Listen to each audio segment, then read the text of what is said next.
Globespan is a Guyanese dialogue moving towards the realization of one nation in one Guyana. It's a platform that offers an all-inclusive discussion with the pros, the cons, the ones that have taken a side, and the ones that stand in the middle. Globespan believes agreeing and disagreeing are part of the nation building.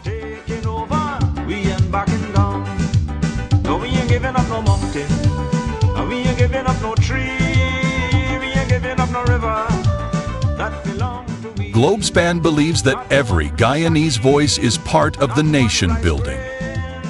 As we span the globe for voices from the diaspora and those living home, we stand on our commitment that we are all Guyanese working towards one nation in one Guyana.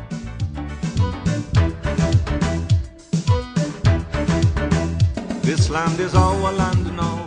As the world turns on its axis, bringing changes, we as Guyanese must adapt to those changes for a better Guyana for all. Globespan stands on its axis with its belief that one nation, one Guyana, one destiny must include voices from all corners of Guyana.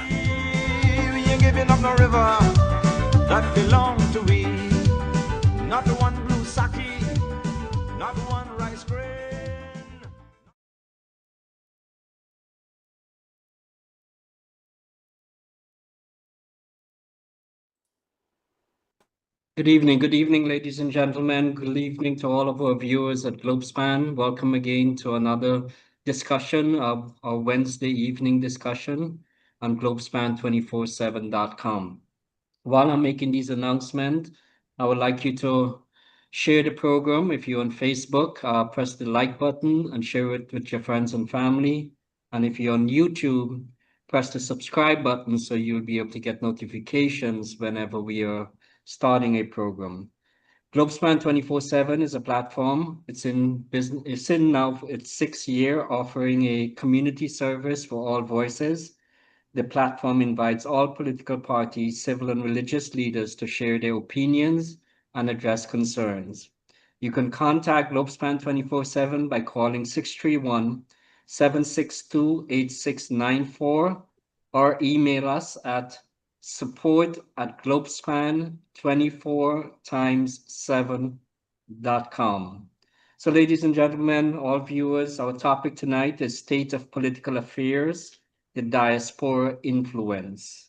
And I just like everyone to know tonight I'm coming to you live from Cancun, Mexico. We are here to host the 5th annual curry duck versus duck curry cooking competition right here in Cancun, Mexico. So I'll give you a little more information later, in the program. But let's get started with our guest tonight, Mr. Mike Singh, International Affairs, Trade, ICT, and Multi-International Security Expert. We also have with us the Honorable Albert Baldeir, State Assembly in our district. And tonight we have with us Mr. Colin Haynes, the CEO and founder of Development and Leaders. In addition to that, we are supposed to be having Mr. Ossie Rogers. However, he texted today to say that due to scheduling conflict, he will not be on. As many of you know, Ossie Rogers is on a radio and social media host. He's also very much a member of the PPP, and we wanted to get him on board as well so we could get his opinions and sort of how he's viewing things. But unfortunately, he sent this text stating he has a scheduling conflict.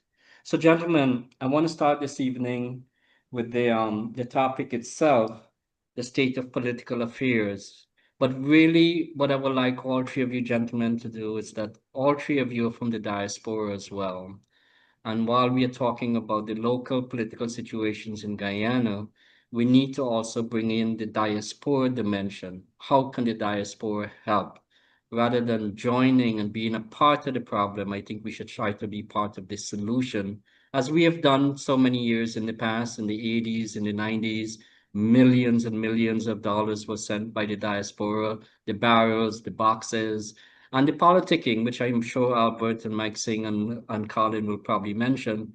a lot of the politicking that were done in the United States and Canada and the UK by the diaspora when Guyana was facing its was actually in its doldrum days. So I want to be able to bring in that diaspora aspect to it in offering solutions and certainly being able to be a part of the solution. I want to start tonight with the Honorable Albert Baldeir.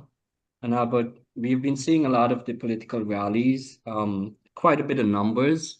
It's hard to distinguish though, like, you know, whenever they're in a locality or whenever they're in a specific region, um, you would think that the majority of the people there will be from that specific region. But what we've seen is a lot of busing in, and this is for all the political parties. This is not just one. They all do this, Albert. But it's very hard to distinguish that, you know, in terms of what's the actual turnout in that specific location that would sort of give you an insight how that specific region or locality feels about that specific political party or message. So it's very hard to distinguish. That's one of the things I want you to such comment on. And any other situation that you've seen have developed within the political scene for this election 2025. Gentlemen, stay within the 2 to 3 minutes so we could get more questions and have a much more robust discussion tonight. Go ahead, Albert. Well, let me start off by saying that the views I'm expressing here are that of my own. I have been a member of the PPP, the People's Progressive Party, since the time of Chetty Jagan, the icon of the party. I don't know how much respect is granted to him now, but I've seen a reverse order there. I was born in Penzance and in Better Hope. So the views I'm expressing here, I don't want it to be construed, oh, Baldio is not a PPP, he's not P. I hold no brief for any party except for my knowledge and understanding of politics here and to try to help the system to get better in Guyana. So I want people to judge me from that perspective as a person who's had the experience and the learning in political fights and also political growth in the home of democracy, the United States of America. Now, what we're seeing there is that in America, we do the opposite. No, and I want to compliment you too for being part of the diaspora yourself. People like Ed Ahmad, my brother Dr. Baldio, George Sobraj, Ramesh Kalishran. We were here since the early 90s and late 80s, and we built this community. So the diaspora is is the largest here where we are talking from in the entire world. And I'm informed that we perhaps have more people than Guyana itself over the years, over the centuries, that we have the largest diaspora outside of Guyana. And not only that, we also have the numbers here that can actually be more than Guyana's population. And that we have to investigate further. But that is substantiated by the fact that I almost won a state Senate seat, which is as large as Guyana, and lost it by 500 votes when we were cheated. So that is demographic confirmation that we do have the numbers, Noir and gentlemen, and that the diaspora is there. Diaspora is simply the heart and soul of Guyana. Let me repeat that. Little Guyana in New York, the diaspora is the heart and soul of Guyana. And the leaders of Guyana must understand that nothing happens without us being a part of it and being helping from the barrels, like you said, from the remittances, for fighting for the restoration of democracy, for fighting for the 5 months, the last elections, which were shamefully stolen, or tried to be manipulated there, in clamoring for reform, in clamoring for justice to be brought to those individuals with the bed sheets and the spreadsheets. We have led that, but we have not been given the sort of respect and understanding and the compliments that are due. And I think that Guyana has really, mainstream Guyana has really treated us unfairly. But we have continued to fight from Washington to the United States, to Congress, the Black Caucus, always fighting to make Guyana recognized, to fight the threat of Venezuela. And I think the time has come, and it's past gone, when the president, vice president, and so on of Guyana must give the diaspora its due and not take us for granted. Inculcate it to the highest levels of government, change the law so that we can have like member of parliament, we can run for member of parliament, we can run for prime minister, run for president. Don't be afraid of the diasporans. We have paid our dues. We have gotten knowledge and experience, and it can only benefit Guyana if we are truly all Guyanese patriots. Thank you, Albert. Thank you. And Colin, your comments on the state of political affairs in Guyana and how is it the diaspora could contribute towards positive changes? Thank you very much. I just want to make sure you guys can hear me. Can you hear me? Yes, We could hear yes. you, yes. Okay, wonderful. So it's great again to be today on the show. Baldio, Mike, good friends. Nohar, thank you for the opportunity. Look, the diaspora, as Baldio has outlined, plays a major part, both socially, political, and economically, in the development of Guyana. Just looking at some raw numbers, between 1985 and 2023, um, remittances, which is barrel boxes, money transfers. Also, one thing to note that remittances also is not only handouts, but also it's foreign direct investments as well. A lot of that of over the last maybe 20, 25 years, almost 30 years rather, has accounted for almost 35% of Guyana's GDP, meaning pre-oil, if you remove remittances from Guyana, the economy will fall. And so this harsh reality must be looked in terms of the booming sector we have now of oil and gas, which we've now managed to get anywhere close to $600 million in remittances that are coming in. Still a significant amount of monies that have been invested.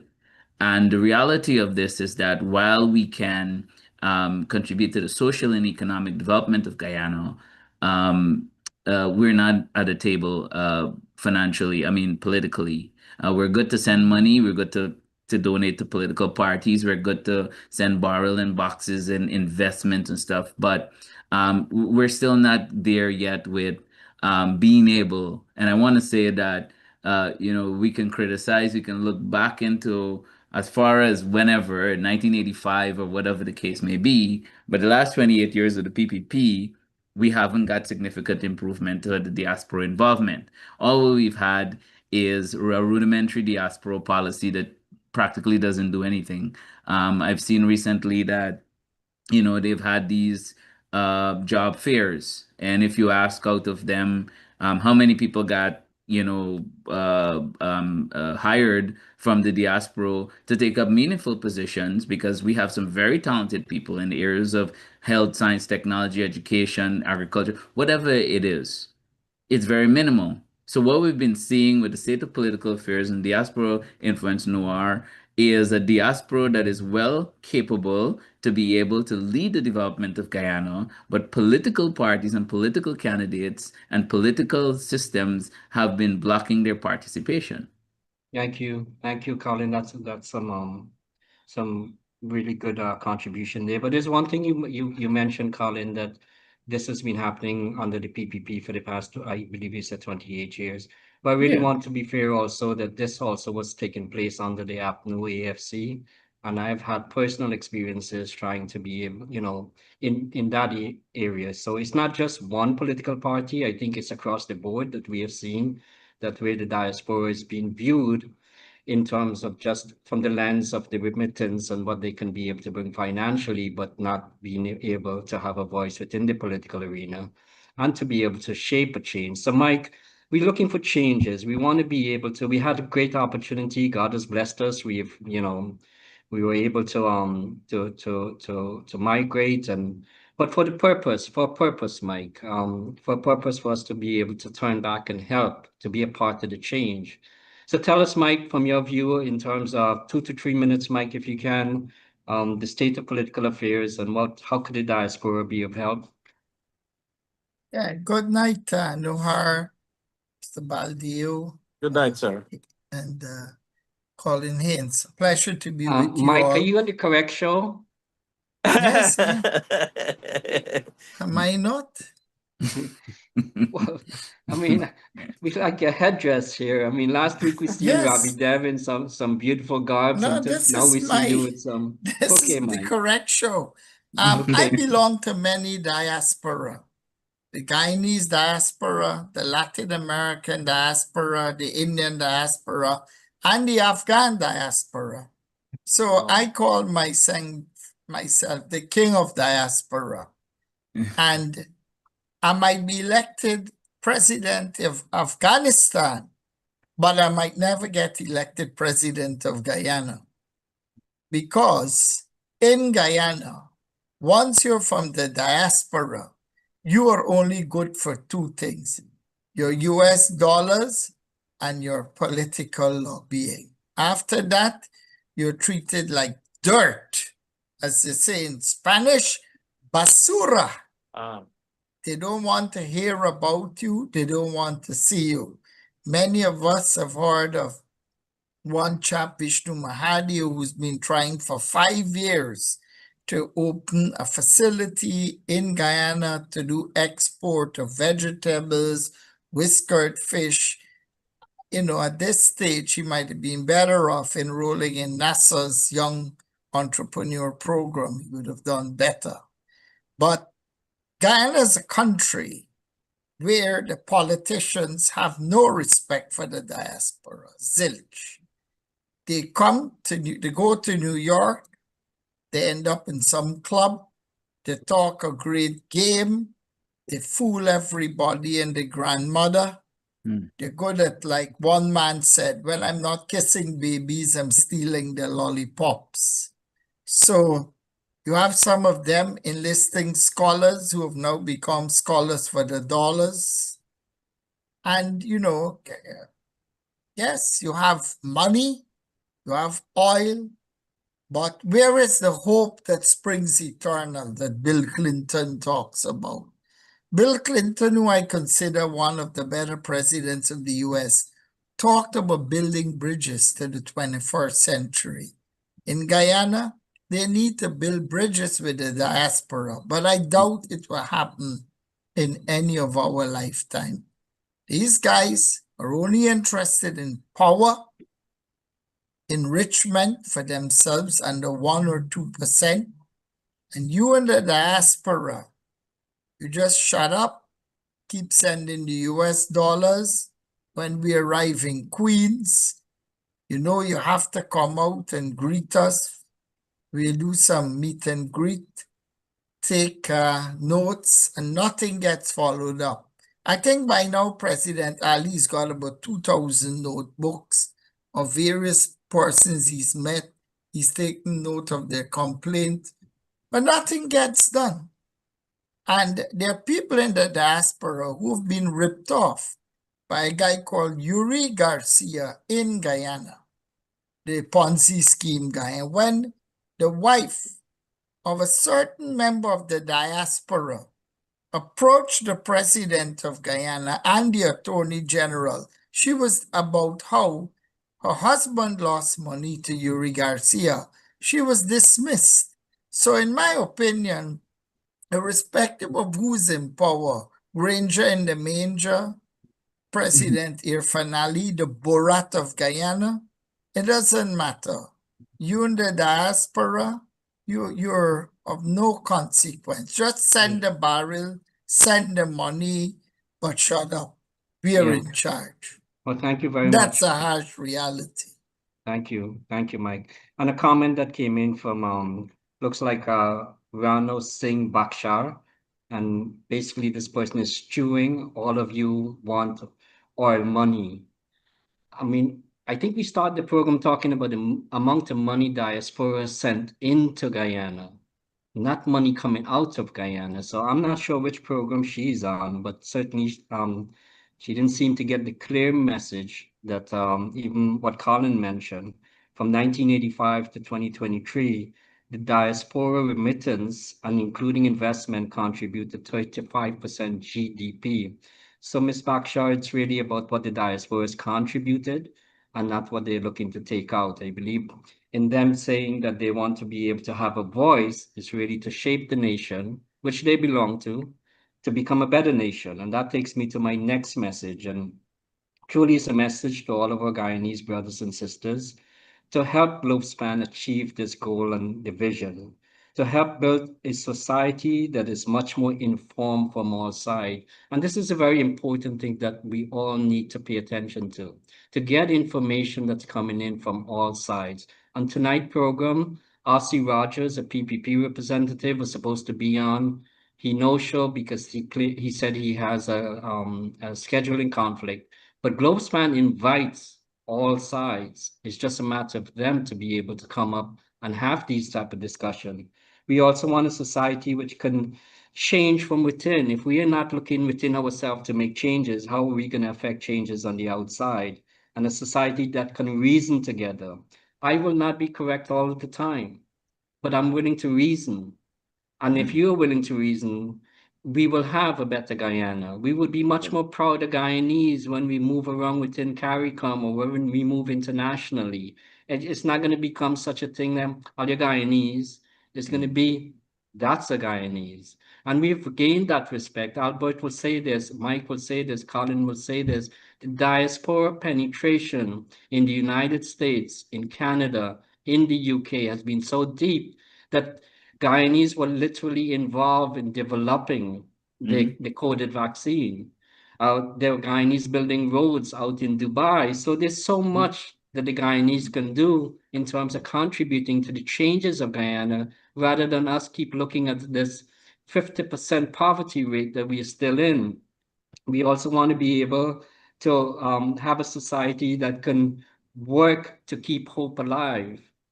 If you look at our social media and our messaging all the time, it's always, so much negativity. So help Globespan, where we could be able to have a vision together, where the moral and ethical compass are directed by the word of God. Help build a Guyana where all Afro, Indo, Amerindians, and all other races value each other as equal human beings.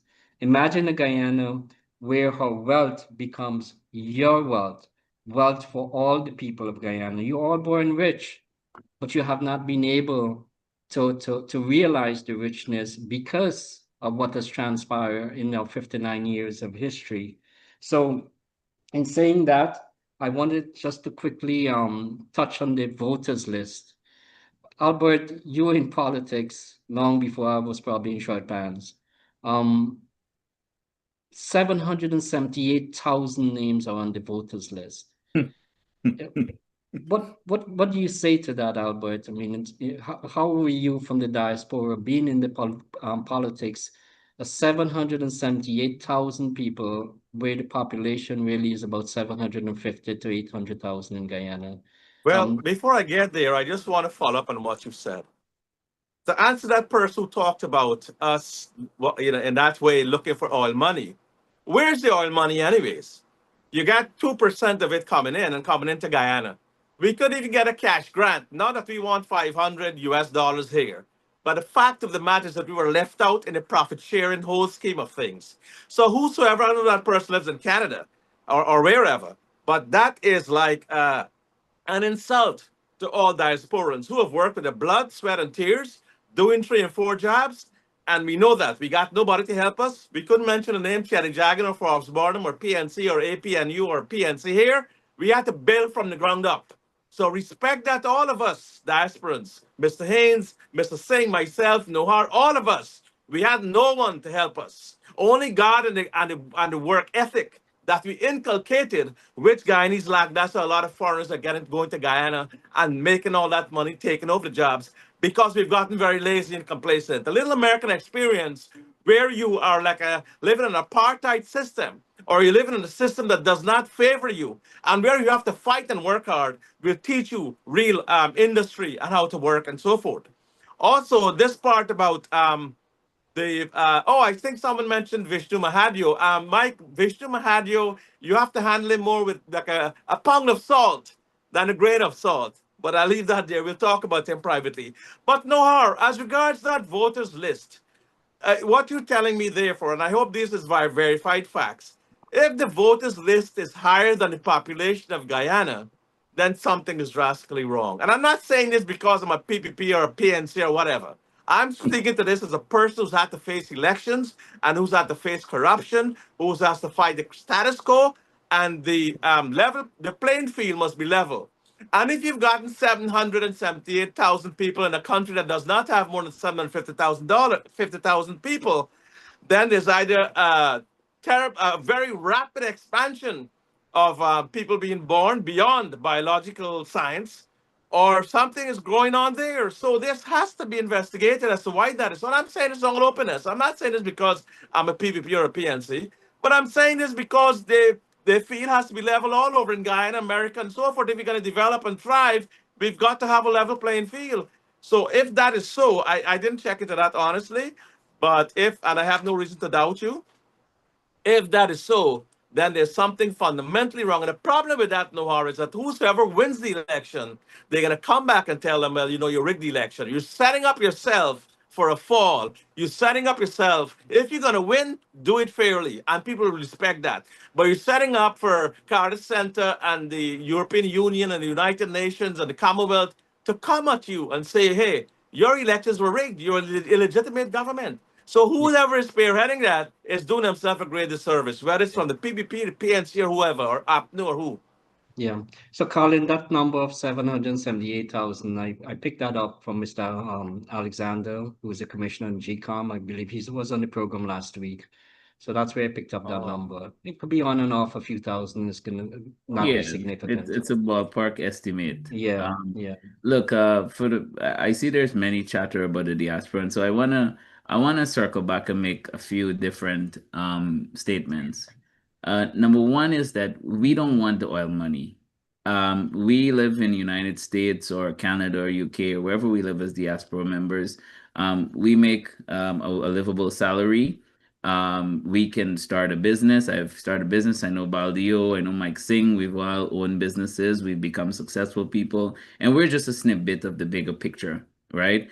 So there is nothing intrinsic to us about oil money. We can work for ExxonMobil. We can just apply, go work in Texas, in Houston, or go to the Gulf and work for the UAE and the Arabs and so forth. So, I mean, there's no, I think there is this very narrow mindset that people outside of Guyana are now sort of bitter or, you know, Yes. they're envious of oil Mm-hmm. money. You know, we can register a company, we can go into Guyana and we can supply. We have the talent, we have the education, we have the skills. And by the way, Yeah, it would only help the people of Guyana if we do yeah, go do that, right? It wouldn't hurt. So I think, you know, Dr. Lair Matthews, who is one of the experts in the diaspora and has written a book about it, he talks about this tension, about this fight between the local folks in Guyana who see us as a threat and they see us as all these kind of things come to take away jobs. We're not here for that. We love Guyana. We left. Some of us left. You know, I left when I was very young. I didn't have a say in it.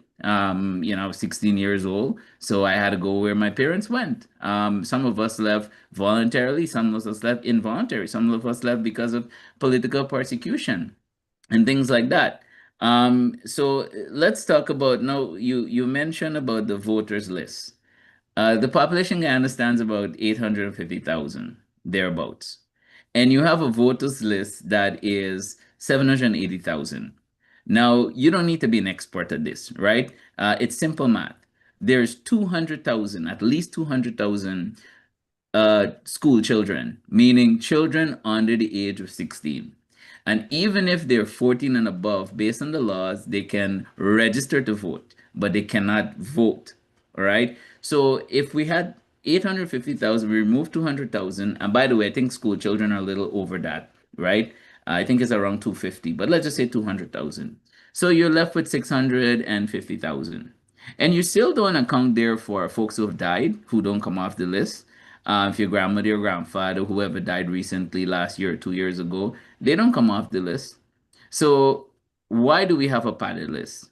We have a padded list because the same way where everyone could talk about rigging elections and these kind of things. But listen, reality of the fact is political parties realized, and these two major political parties somehow realized that the list and the Constitution works in their advantage. And as long as they can keep that list padded, particularly if you're in government, if you're part of Balio's party, who's in government now, you have a reason now to be able to use that as a tool to rig elections, especially when you know you're going to lose or you know you're in a worse shape than you were before. You had 35,000 of your people left the Guyana in the last 5 years.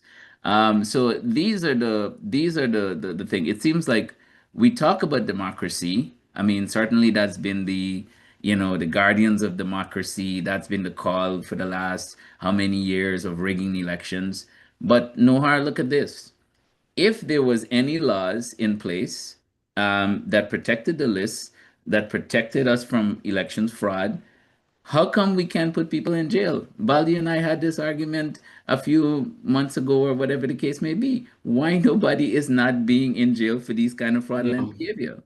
yeah, Because there's no law for yeah, it. So nobody yeah. goes to jail. Thank you, Colin. Thank you so much. Hey, Mike, I think it's clear that the voters list is more or less in a very problematic manner, as Colin has pointed out. But what I'm looking for, Mike, is, what would be a solution to this? Because clearly, Colin alluded to the fact that neither the political parties want to stay in power. They don't seem to be energized in any manner, or there's no upside for them to make the change. So do we go on like this perpetually, year after year, election after election? I want to look for solution here rather than just us, sort of regurgitating what the problem is. What would be your suggestion for a solution, Mike? Well, a pragmatic, scientific, logical, and ethical solution will be those elections should have been delayed. The government should have released the census, which you're holding on to as if it's a crown jewels, and they should have moved aggressively into adopting and enforcing biometric registration and voting mechanisms. That is the best thing they should have done over the last 5 years. There were 26 recommendations made by the various international observer agencies following the disastrous outcome of the results of the elections of 2020. This is in the Guinness Book of World Records. In India, over 1 billion voters can vote. The Indian elections runs for about 6 months, but they don't have this level of malfeasance, corruptions, and organized chaos. The people in power in Guyana are resistant to change. They hate the word digital footprint. If you had delayed the elections, released the census, and done proper biometric data gathering and verification, then you would have created some level of confidence in the entire electoral system. 26 recommendations were made by the various observer groups. I was in one of the meetings representing Transparency International, and I remember reading as early as February this year, there was a meeting with the AFC and GCOM, and Nigel Hughes characterized the meeting as being almost a calamity. When he asked Claudette Singh about an operational review of the 2020 debacle, she said, it's reported there was no need for a review, according to the media.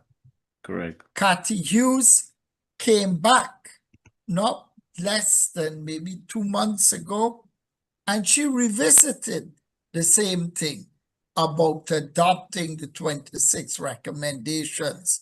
If GCOM has adopted 2, that is a lot. The rest were like thrown into the trash bin. But biometric can be done the same way they were gathering information for the cash grants payout.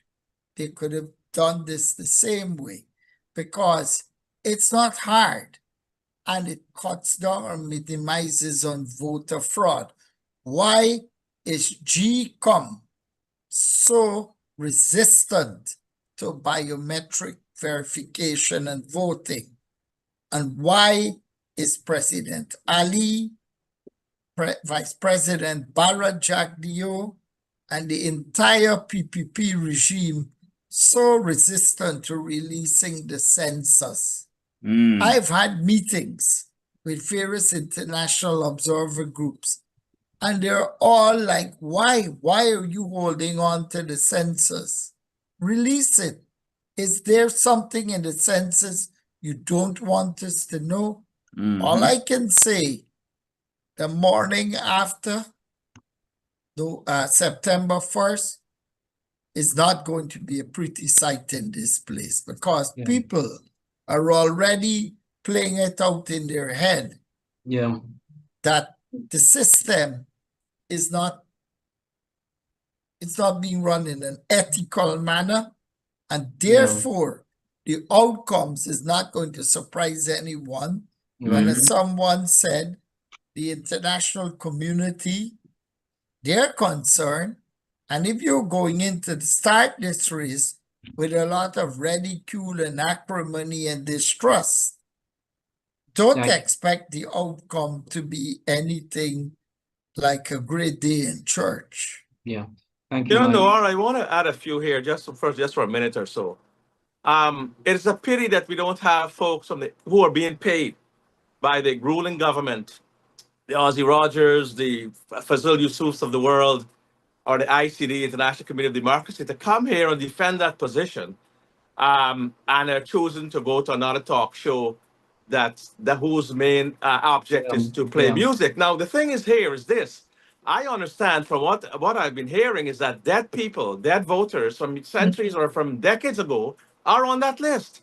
And probably, gentlemen, that is why the list is apparently, and looking at it, bloated. So I believe that might be a thing. And the solution to that is to clean the list. Get rid of, bring the death certificates and clean out everybody before you hold another election. Clear out all the dead people. Thank you. Thank you very much. And yeah, Albert, for all the viewers, information, we do invite PPP members, APNU members. We rotate. Mr. R.C. Rogers was supposed to be on, as I explained earlier, and he sent a text saying today that he's having schedule conflicts. And if you remember, Albert, Mike, and Colin, during the 2020 election, when Globespan was the platform that they all on. Oh, yes, I remember that. They used to be on the platform so frequently. But the platform stands for certain principles, and I believe that's where the conflicts when it doesn't work in their favor, they hate it. That's Colin, let me talk about the principles.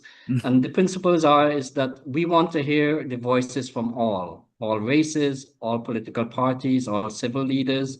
And I think in that case there, we are not looking to shut anyone out. And that's where there may be some conflicts. I just want the viewers to know that.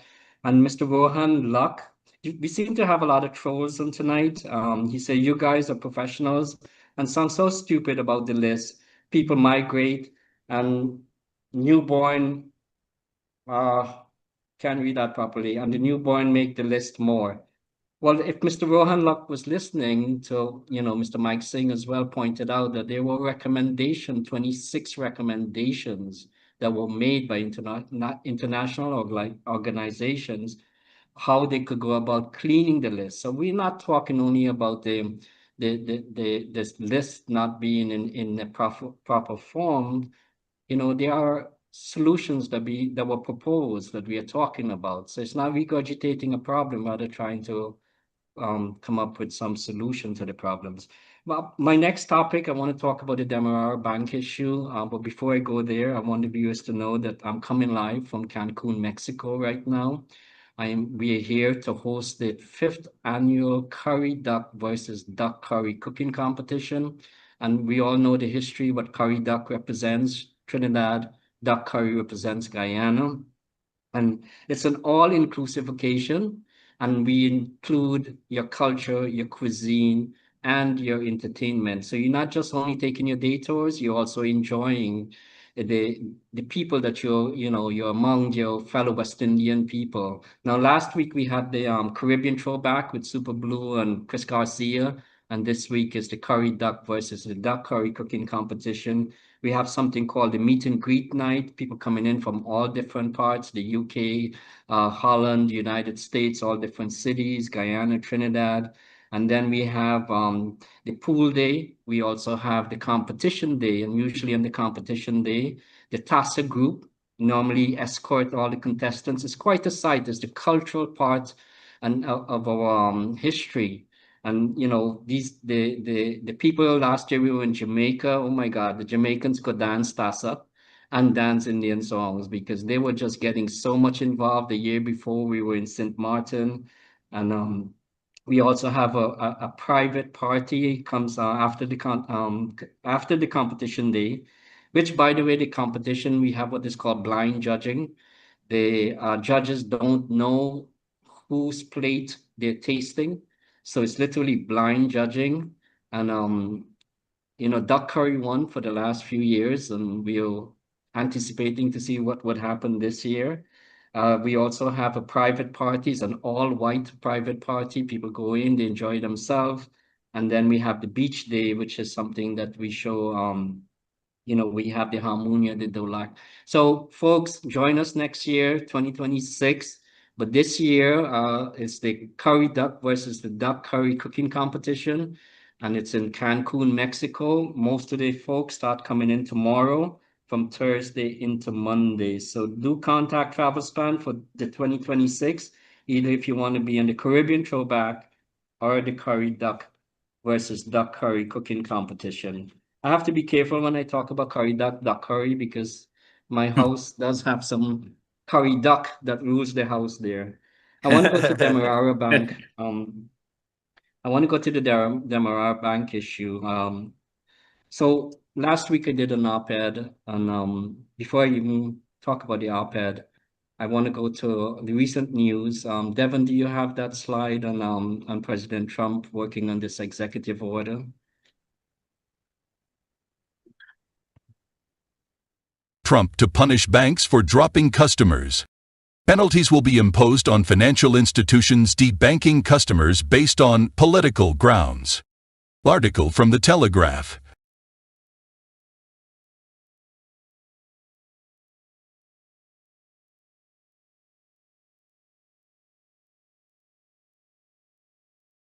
Meanwhile, the U.S. ambassador said the U.S. was not engaged the local banking sector about the implications for persons who are associated with the Azruddin Mohammed-led We Invest in Nationhood political party. The decision by the banks was entirely independent.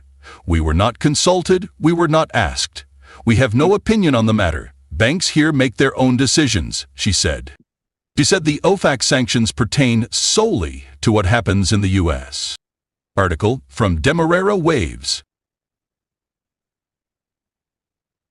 So I want to preface a comment there regarding the situation, and particularly to the people in the diaspora.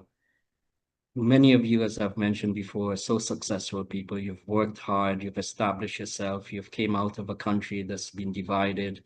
You left a nation that was in pretty much in most of it was in ruins.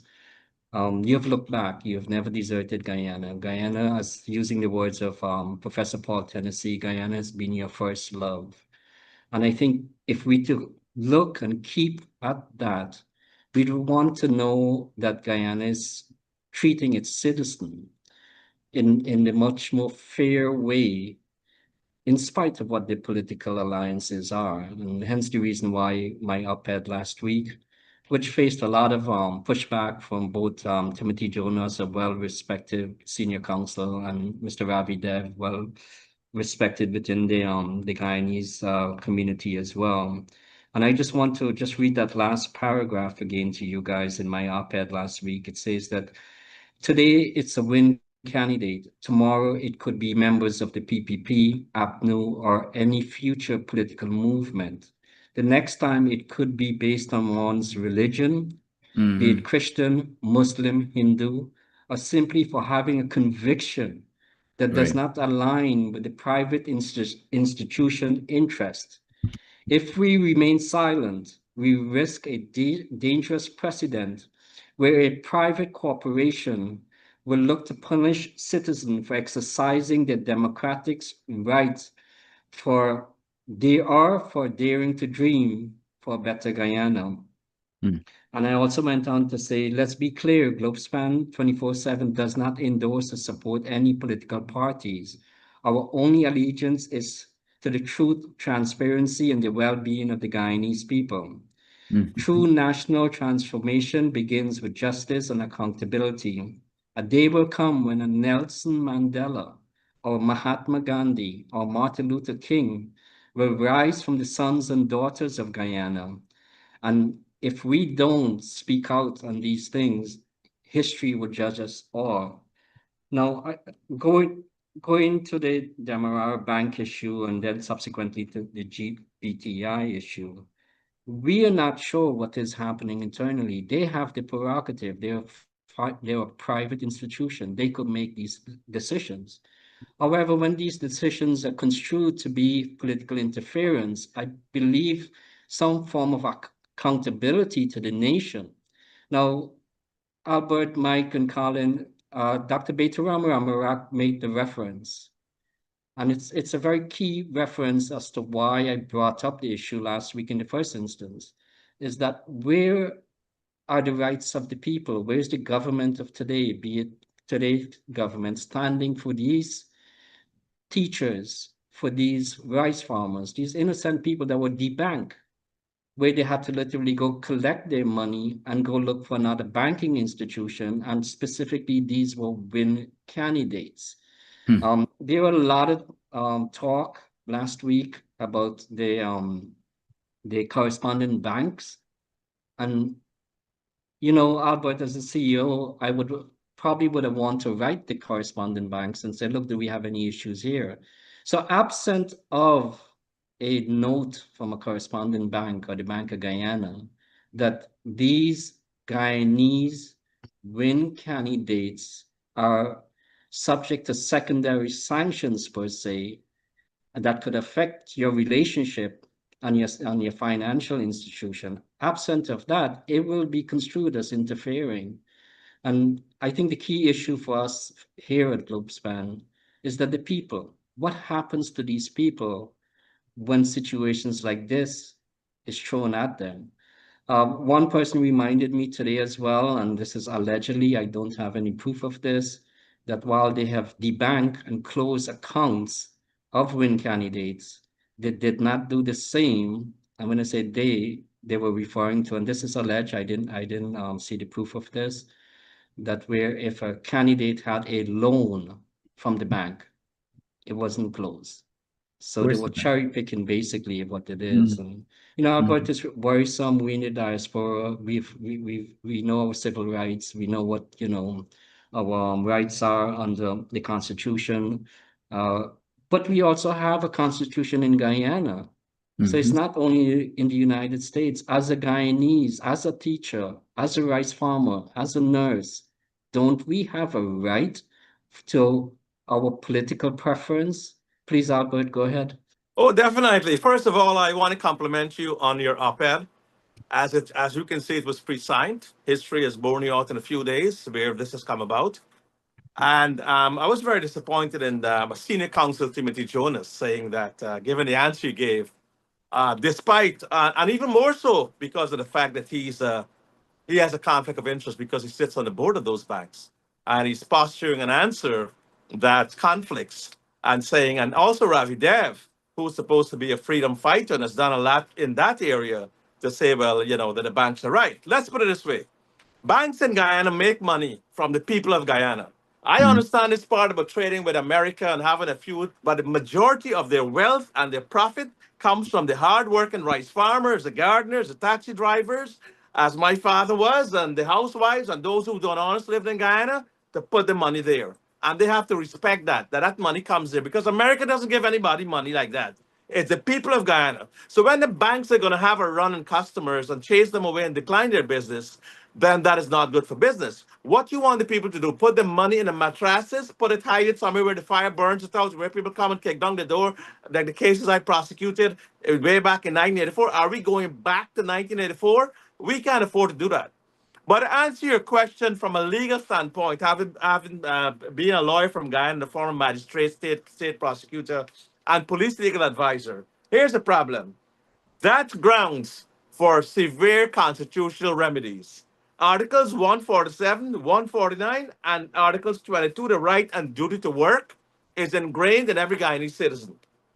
Articles 147 talk about the every citizen has a right to freedom of association and political participation.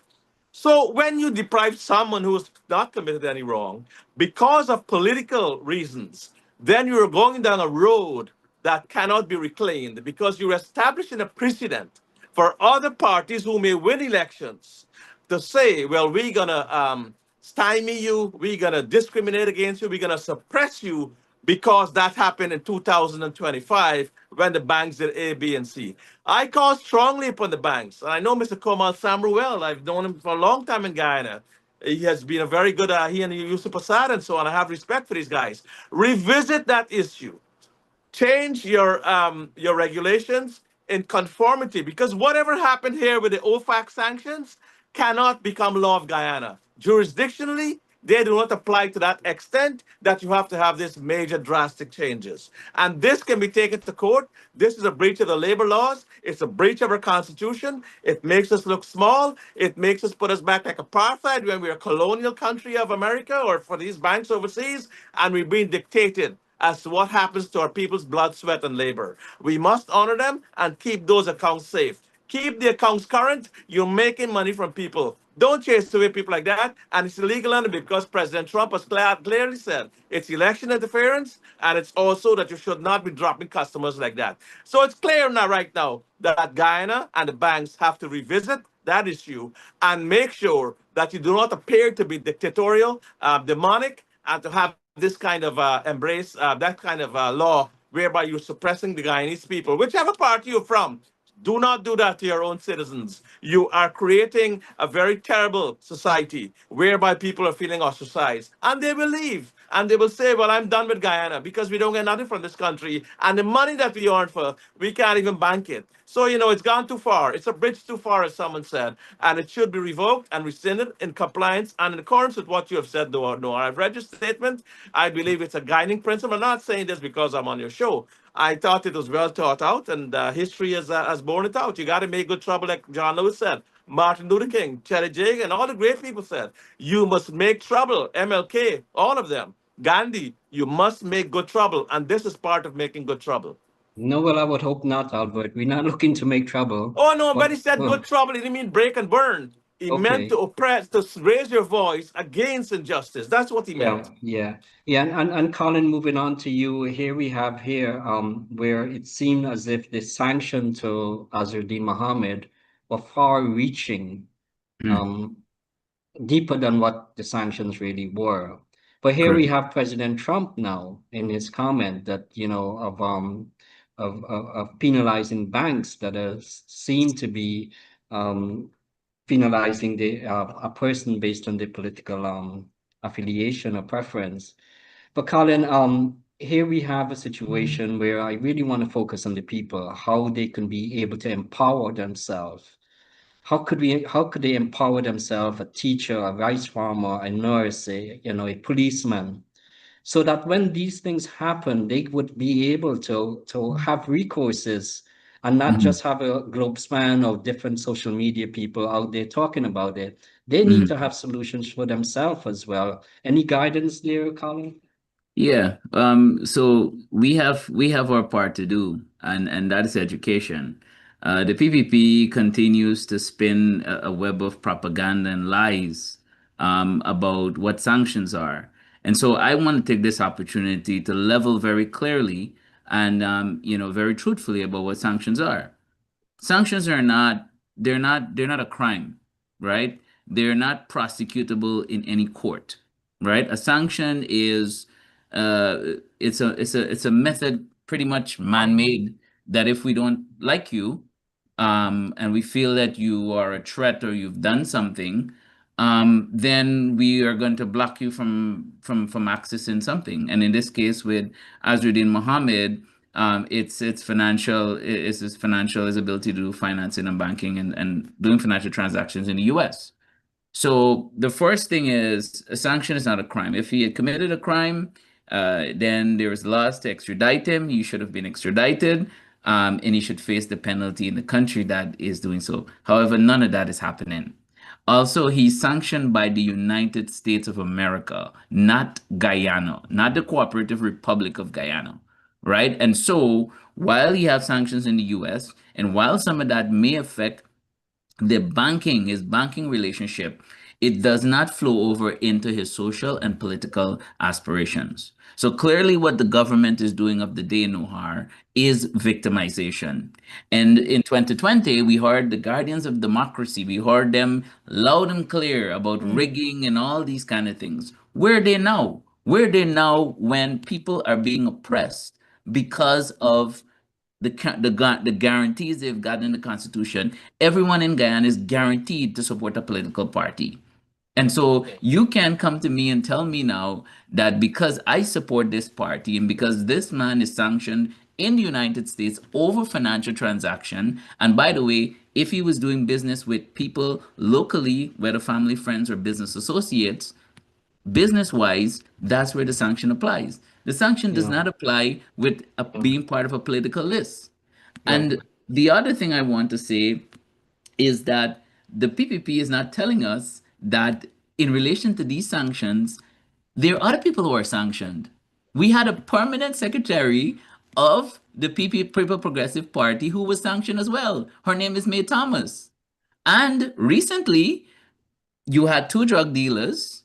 You had the superintendent and the commander of Region One is being sanctioned.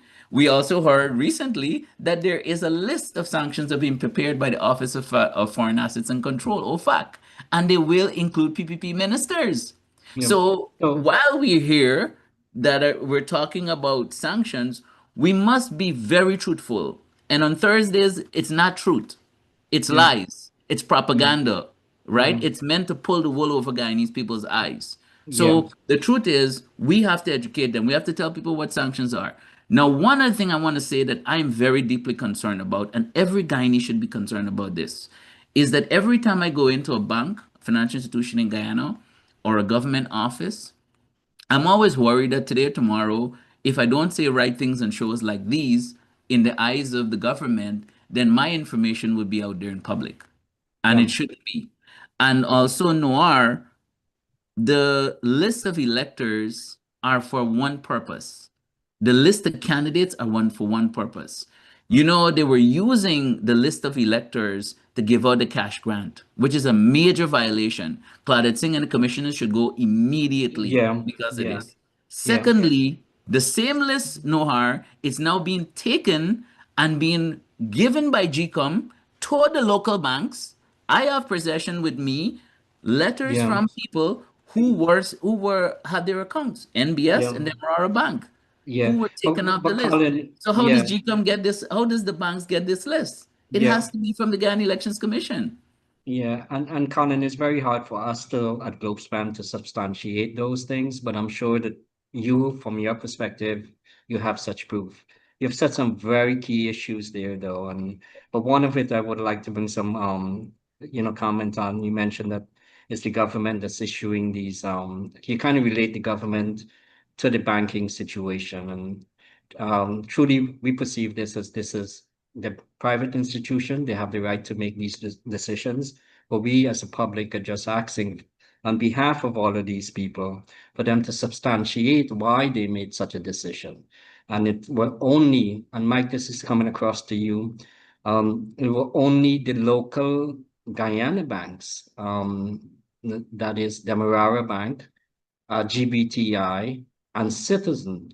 So we have just the local banks, and they're stressing on the fact, not they, but what is being in the social media and some of the newsreel is a lot of people talking that yes, it has to do with the um, corresponding banks in the United States, which is of course we have mentioned that's very far reaching. But Mike, what are the rights of the Guyanese people in Guyana when things like this are happening, and how could we avoid this happening again? Because Colin made a very good point. If he doesn't say the right thing on social media, he may end up having his name disclosed, or yourself, or myself, or anybody, or a future son and daughter in Guyana, if they have a dream for better Guyana. And unless they say the right things, they would be overexposed. Go ahead, Mike. Well, I'm never known for being politically correct. Throw that into the trash.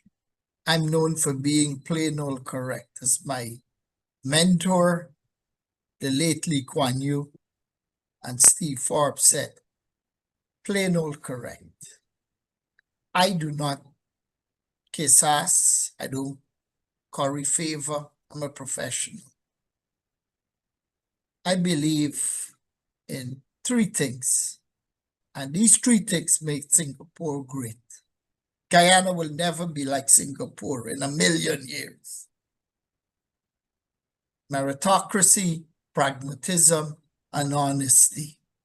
When you have a society that's basically governed and ruled and ruined in the process by nothing but sycophants, mendicants, career criminals, and plain old thieves and scallywags, you will never have a good outcome. Yeah, Mike, but let's go to But this I'm sanctions giving stuff. you what people I need to understand. do. We all have a dream for Guyana, Mike. Yeah, We but all the do. dream for Guyana can all you talk like if you're Gandhi, Martin Luther King. Those were, I knew John Lewis personally. They were men of reason. You're not dealing with a society governed by people of reason. The 1 or 2% that are there at the top could care very little about people at the bottom. So you need three things. You need institutions that are strong and that are resilient and could withstand political interference and upmanship. And you can only have those institutions when you hire the right people, whether in the diaspora or locally, to be in the right positions. Don't put square pegs in round holes. You need the rule of law, transparency, good governance. Ask yourself, do you really believe since independence, Guyana's ever had a leadership or a government that was either accountable, transparent, or believe in the rule of law? It never existed because the political culture does not allow for it. Yeah. So we Mike, need shift to what the Guyanese people, what could they do? How they would you need to advise them? vote the vagabonds out of office. Okay, so that's your Plain old advice. simple. Thank you, I mean, Mike. no hard. Guyana is a country where you have a problem for every solution. And I think that's what social media and so many people are trying to do, is to inform Guyanese more now. They're not subject to just a few newspapers. They're being informed and they're being empowered, and it's a way of them being empowered. Honorable Baldeo, Colin Haynes made a good point, and Jonas also stressed on this point here regarding the sanction of Miss May Thomas. I believe they both alluded to the fact that she still sits within the PPP, the government, that is political party, and I believe Jonas mentioned in his comments that she's still being paid by the PPP. So if there are financial transaction here, Albert, isn't she also should be subject to what is going on here? I mean, is it just cherry picking on one side? Well, I hear you, Noir. There's an old maxim in law that be he so high or be he so low, or she, no one is above the law, right? The law must be equally applied. And from what you've said there, now that I'm thinking of it, that is a contravention of the equal rights. And it's also a very bad road to go on. So I call directly upon President Ali. Listen, you're many years my junior. I went to Queen's College, you went to Saints, you know my brother, he was also your senior. I've been impressed with some of the things you have been doing, but you need to clean house now. You need to show leadership. And leadership comes in many forms. You have to be able to accept, and I've seen some willingness on your part. You're not an arrogant man. You're a man willing to listen. Listen to people who've had the experience. Those who have lived in America understand what it is to cut the seed ground that they have fought for, civil rights and died for, like Martin Luther King and so on. We have learned, Mike and all of us, from that, and Colin, what it is to earn a victory or to earn some kind of respectability, dignity, and honor, and how to preserve it. And that is what makes the diaspora, I don't want to use words, it's superior, but that makes the diaspora very useful. Let's use that word. We are very useful to you in terms of helping you, to show leadership and building a strong country and building a strong economy. I, like I said, was born with a cup in my mouth from Better Hope. But I've seen things that I believe we can all do better, right?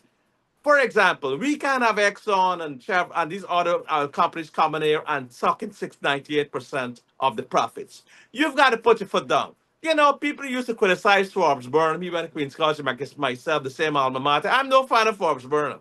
But I respect his vision of nationalization because I've seen over years people are saying, "Oh, we can't fight the oil." Stratman signed the contract. Stratman must have been not know what you're gonna do or so on. I know these guys, but the problem is that you cannot put the rest of the country when you are in a ivory tower and let the other people punish. It's a sin.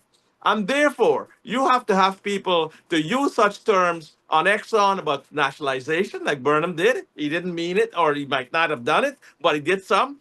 But unless you take over the sovereignty and territorial integrity of a country for the limited time that the oil is alive, then you might as well give everybody a big cup and let it go and beg.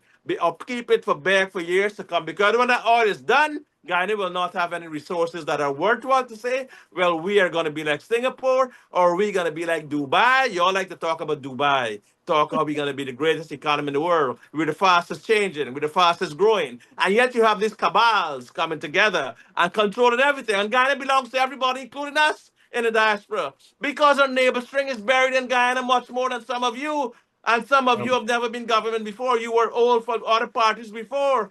So let's be straight about this. You need to change. You need to embrace everybody, show a new path, and you must be able to take away all this kind of bank stifling and stifling the people and firing them and this double standards with May Thomas and so on, Noir. All of these things have to be changed. And for him to show leadership and for him to be a great president, he needs to take that path. He may win very well, but the fallback may be that, you know, you never rose to the heights that you could have gone to. Yeah, and on that note there, Albert, I want to point out that there are good people within the PPP, there are good people within APNU, there are good people within all the political parties. But I believe this goes to one of Paul's comment. He said most of the guardians of democracy have gotten what they wanted, so they are silent now. I'm not sure you know, that's given people much hope. It is not, but I believe that they are people, and we've just heard Albert Baldeir sort of express, you know, his comments on that and everyone else. I want to play this video, but it's no point of us commenting much on it because it's basically rehashing everything that's associated with the incident with Demerara Bank. But this one is with GBTI. And this one is also a very sad situation that Guyanese would have to face if it's indeed true. But we picked this up from social media and from the person's post. Devin, you want to go to that? The recent dismissal of 31-year-old Corwin Austin, a network and system administrator at the Guyana Bank for Trade and Industry, GBTI, has sparked national outrage and raised serious legal and constitutional questions. Austin's termination came after his name appeared on the We Invest in Nationhood party's regional candidates list, a move that could have far-reaching implications for freedom of political association in Guyana. Despite attempts to withdraw from the list, Austin was reportedly told by GBTI that he must resign or face termination. The incident has since ignited concerns that foreign sanctions and domestic political interference are compromising constitutional protections. Article from Kaichor News. So, you know, it's a situation where I'm not sure how much our fellow Guyanese brothers and sisters living in Guyana are able to take up the mantle to speak on these type of issues. But this is why the program tonight had a subsection, the diaspora influence. And here we are faced with a situation where we have the opportunity to speak and to speak out against this sort of discrimination, if indeed this is what transpired. And this seemed to be only happening mainly with our local banks. I believe Colin mentioned earlier, if he goes into local banks, he really have to consider now, you know, what information will be disclosed. So we pretty much developing what may be a trust issue with our local banks when we are seeing situations like this. And we are not in any way want to infringe on what is their corporate rights to make decisions on their own. But it will be good if they could explain some of this. And I believe I read in one of the news articles that GBTI stated they're not going to make public statements on these things. But it leaves the public to wonder what is going on here. What is it that, people are being victimized? And we went through this, Albert, Mike, Colin, we went through this during the Burnham dictatorship. PPP itself on all Guyanese, not only PPP members, but even the PNC members were also subjected to their democratic rights being infringed during those dictatorial years. So we have learned from this, and certainly we should not be allowed to head into the same direction. Colin, do you see situations like this sort of developing where what they call, I call it sympathy vote, but then I think most people call it backlash vote. I mean, people are seeing what's going on and they don't feel, it's not right. And not that they are any supporters of Muhammad or Win. They're just supporters of the people and what are their constitutional rights. Any backlash votes that you see transpiring here, Colin? You're mute, Colin. Sorry about that, for sure. I've had the privilege of going to South Africa and taking the trip to Robben Island. And the reason why I talk about that is every time I think about standing up for what's right, speaking for what's just in society, whether it will cost me a job or financial value or something, it always takes me back to that cell that I see with Mandela. And to think about a man who lay down there for 25 years. And by the way, Noir, 27, sorry. So, and by the way, here, Noir, we talk about the fact of thinking that somehow trouble and somehow bucking the system is sort of a radical and immoral. No.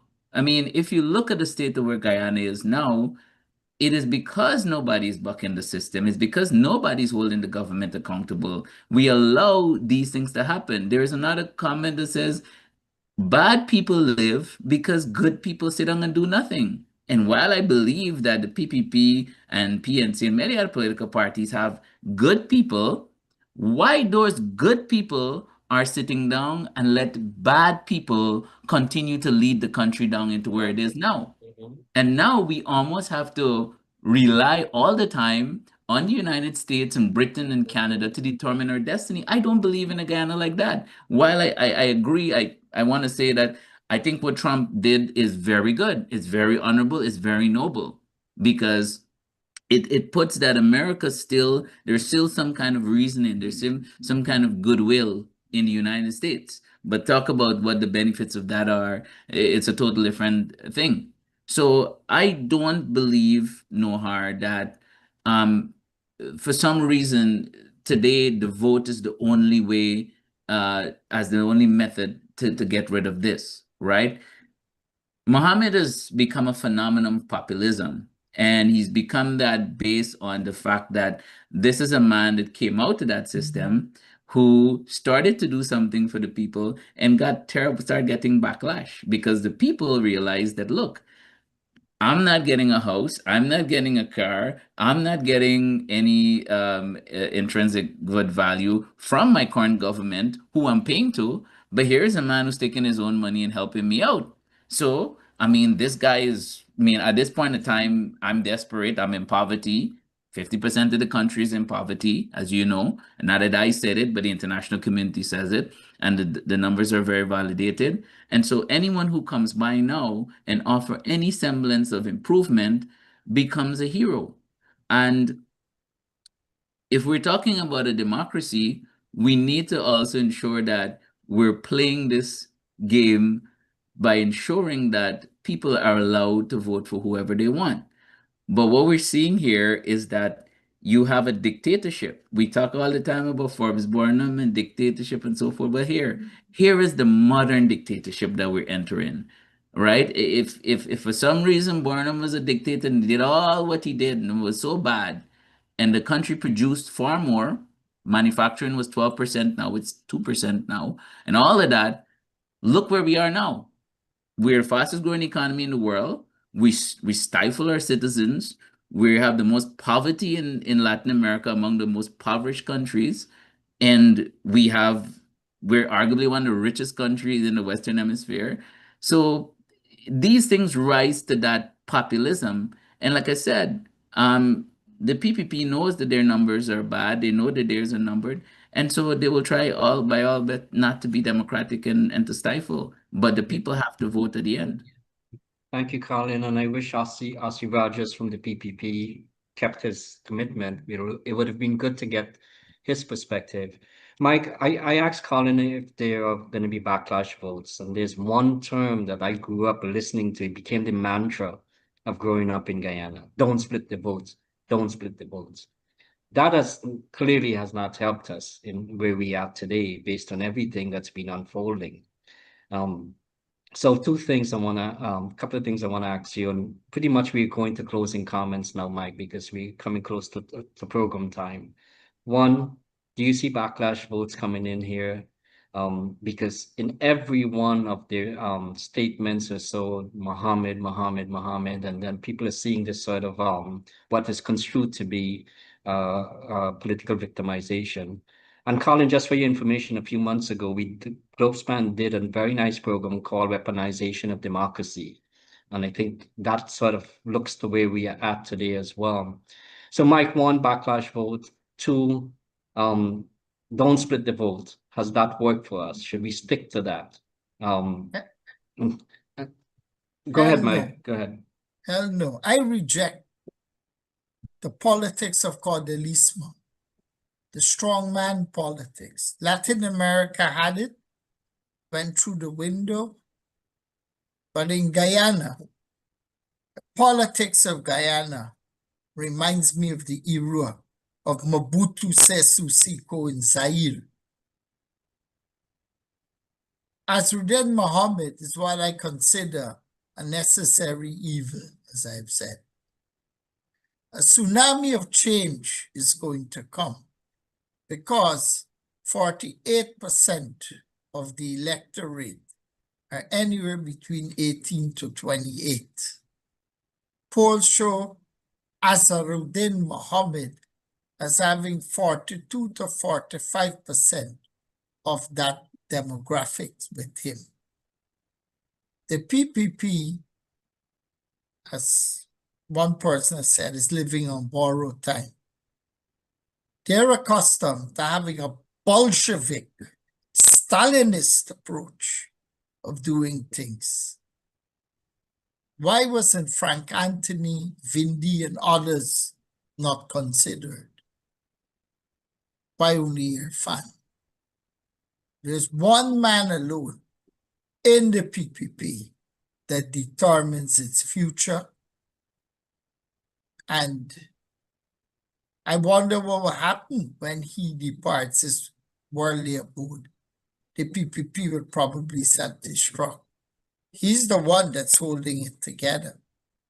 He's the one who crafted the victory. Whether you like him or not, he's like the eternal leader of the PPP. One man. We all know who he is. What he says goes. It's the law. You dare not step out of line. And this poor chap being pushed out of his job, and in a field that I'm somewhat into myself, technology, networking, it hurts. He's young. If I were him, I'll pick up my Georgie bundle and leave Guyana. To hell with it. Guyana is not a place where you have an overflowing barrel of talent. It is hemorrhage. It has suffered from ridiculous brain drain. Guyana has one of the highest migration rates in the world. With all of its so-called oil wealth, people are still getting out of this place because they see very little or no hope for upward mobility and personal self-improvement because the system is designed to ensure they fail.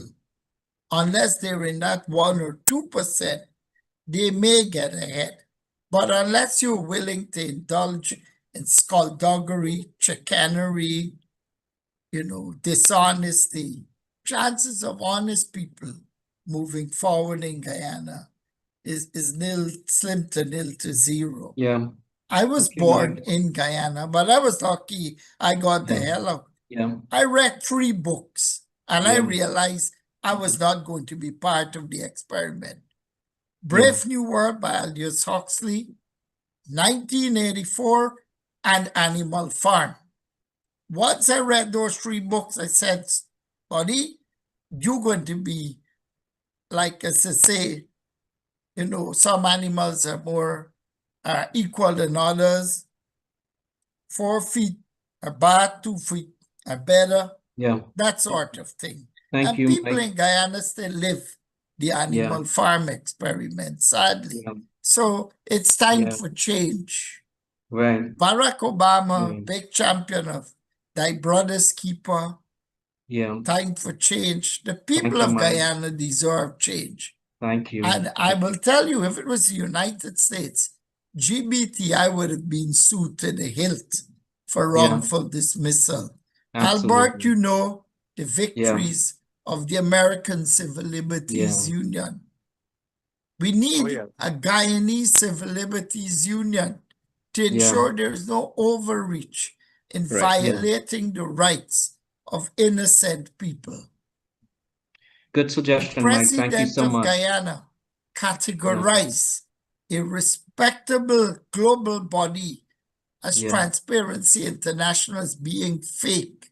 This is Yeah. the level of stupidity and crass Thank you, Mike. opportunism Thank you, that Mike. has taken hold of the body politics. My Thank you, Mike. closing statement, God help Guyana. Yeah. And God will, Mike. And I on that hope so. same and on that same note there, and Dicky Carew, I don't have my glasses with me, but made a comment. I've been saying this over the years. Same thing day in, year out continuously. And after all the decades, same old dash, when we repeat his word, the word, we desperately need a change to break the cycle. Hey, Albert, one of the things one of the guests on Globespan pointed out a few weeks ago is that a lot of the youths voting in Guyana in this election, they were not part, I mean, they became 18 and they were not part of that big division between the Indians and the Afro. So they're now starting to look towards more of an independent viewpoint. It's not the what they call that, Mike? Apanjat.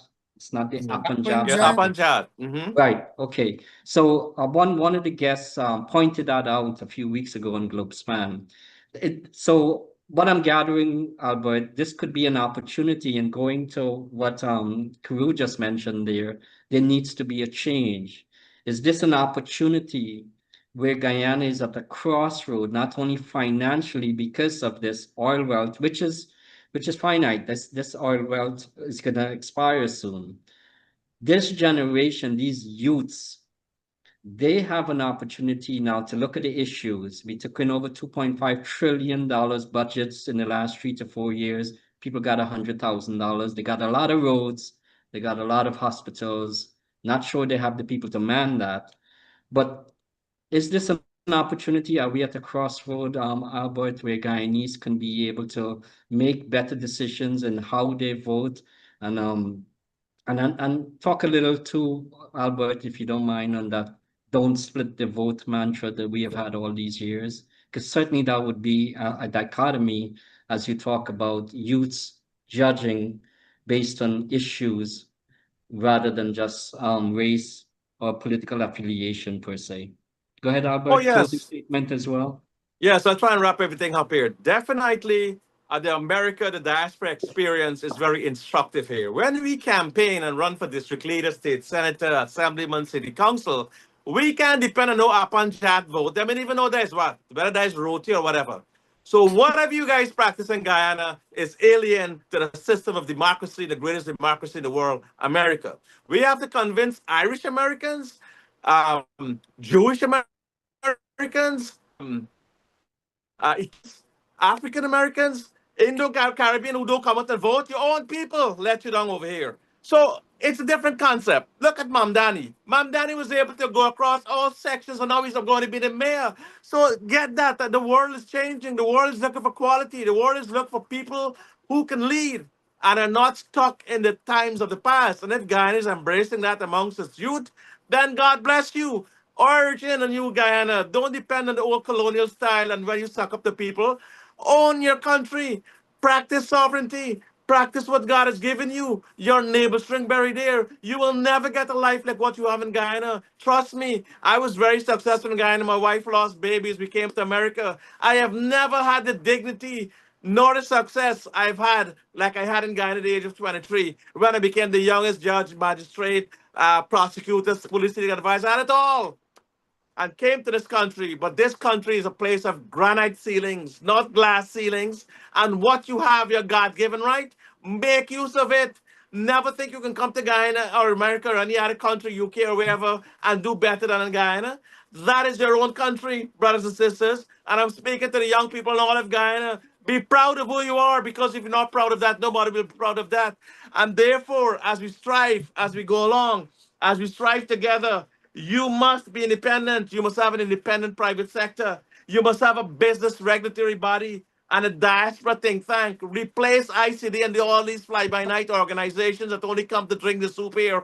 They don't do anything for Guyana and Guyana's policy and are helping us. You need a broad base, the people of Richmond Hill and Ozone Park, to form not an elite club of people who only go and have sip and chat and don't take care about what happens in Guyana, or even care to send a representative on this show, or try to just have this, this fancy elite group. We don't need that. Guyana is an egalitarian society. Guyana has to go that way. You also have to have an FOIA, and I call upon my friend Charles Ramson. When I say a friend, he was a defense lawyer and a very good one. Now, Charles, how have you changed like that? You don't want the people to get information. You must, as a lawyer, know that there must be a Freedom of Information Act. You can get any law over here. You just have to write a letter and send it of thousands of pages. You don't even have to pay for the copying. Guyana has to do that. Aren't you ashamed? You got so many play people out there, Charles, lining up people like Christopher Ram and all them.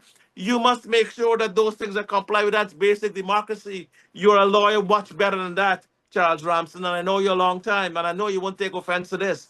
There also must be a Bank Secrecy Act, like what Colin was talking about, where people by the bank can disclose the information. Bank Secrecy Act, you get shut down in America if you disclose people's stuff, and if you don't have insurance to cover minimum amount of money. So these are things Guyana has to get. Guyana has to go wrong and get his stuff. Put everybody who's over here on the payroll, Mr. Ali, President Ali, check and see, let it go back home. And instead of showing up at all these big fancy meetings with bullpup, let them go door to door.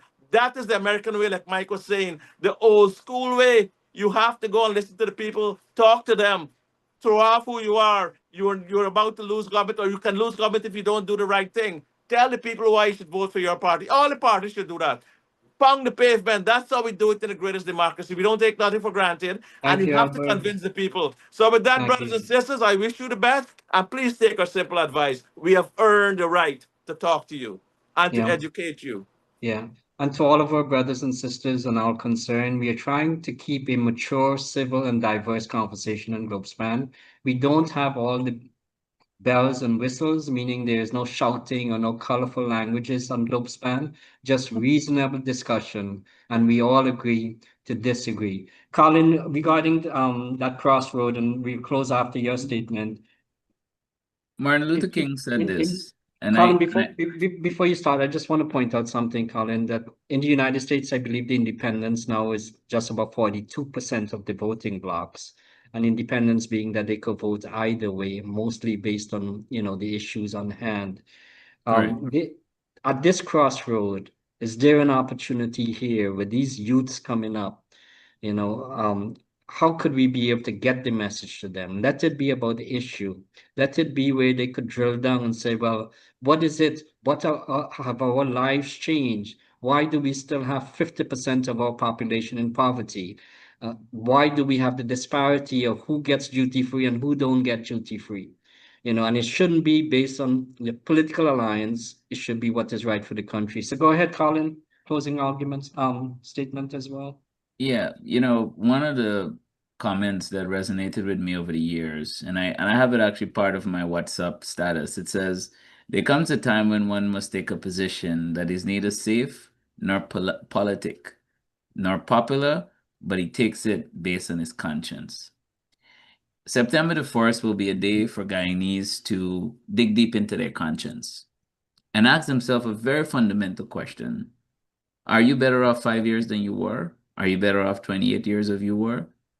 And that is the beginning where you'll be able to say, have I improved my economic situation? Have the nation improved our political? Do we pick leaders that are competent, that are capable, or we pick leaders because they're part of a family, friends, and favorites, right?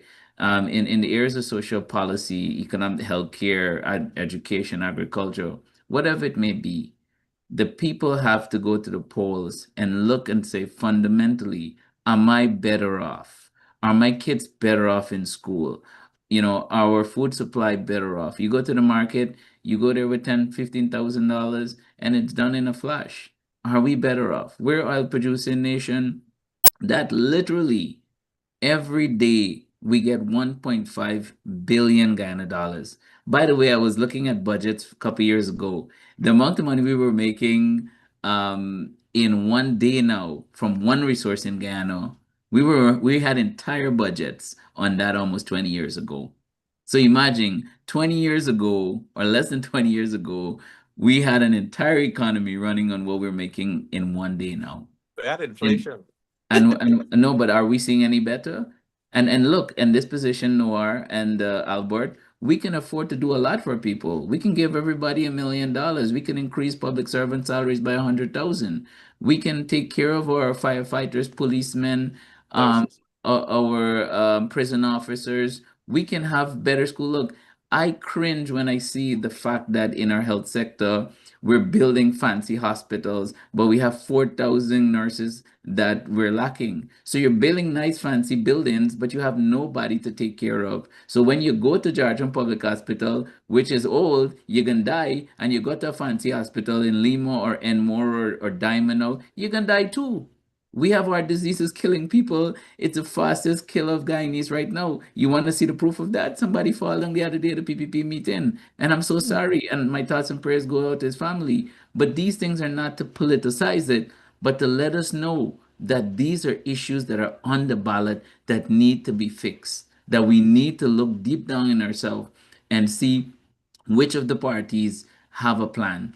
I'm a member of the Alliance for Change, and we're the only party right now that has a plan on paper. The PPP is running a big, fancy, expensive election campaign with no plans, right? And we're the only party that is saying, listen, this is what our plan for you is. So I would go with the person who's telling us what the plan is for them. And I believe that that has to be the new calculus. The calculus can't be any more about I voted for this person because they look away or race and that stuff. That stuff is dying. Race-based politics in Guyana, and I believe this is what Mohammed has brought to Guyana. He's brought the simple fact that race-based politics is almost dying. People are voting now on the fact that what are you doing for me? What can you do for me? That's a real line for hope right there. And ladies and gentlemen, I really want to be able to express to you that we need to count our cost. Count our cost. Remember the generation that we have lost. Remember the things that we all went through, the sacrifices, the sleeping in basements. We couldn't even go back to see our families when they passed away. Remember all of these things and look to Guyana, particularly those in the diaspora. Look to Guyana. God has given us an ability to see much more and to benefit a little more, but not for us to keep alone. We must share that. We must be able to contribute back towards the changing in Guyana. And I'm glad Colin mentioned, and after he gave himself a plug on the AFC side, he did mention about, on the issues. On the issues itself, America has a very big percentage of independents.